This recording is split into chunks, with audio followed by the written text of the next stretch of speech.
ৰাষ্ট্ৰীয় উদ্যানৰ জীৱকুল এতিয়া তীব্ৰ খাদ্যৰ সংকটত ভুগিছে এতিয়া কাজিৰঙাৰ এশিঙীয়া গড়।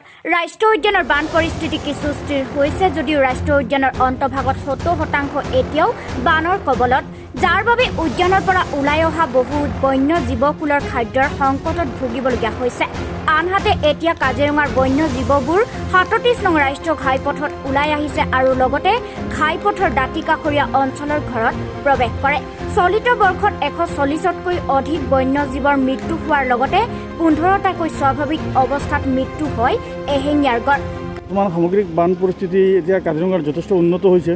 এতিয়ালৈকে মোটামুটি 70% এতিয়াও পানীৰ তলতে আছে আৰু এতিয়ালৈকে আমাৰ গোটেই ব্যাঘ্ৰ প্ৰকল্পৰ অধীনত কাজিৰঙা ব্যাঘ্ৰ প্ৰকল্পৰ অধীনত 43টা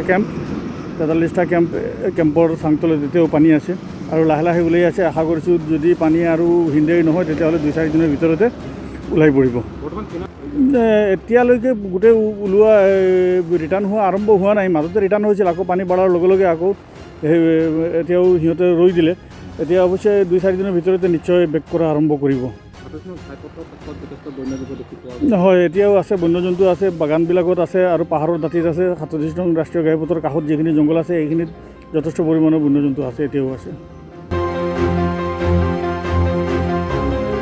কাজিৰঙাৰ পৰা ফাৰুক শেখৰ ৰিপৰ্ট, টাইম লাইভ আছাম।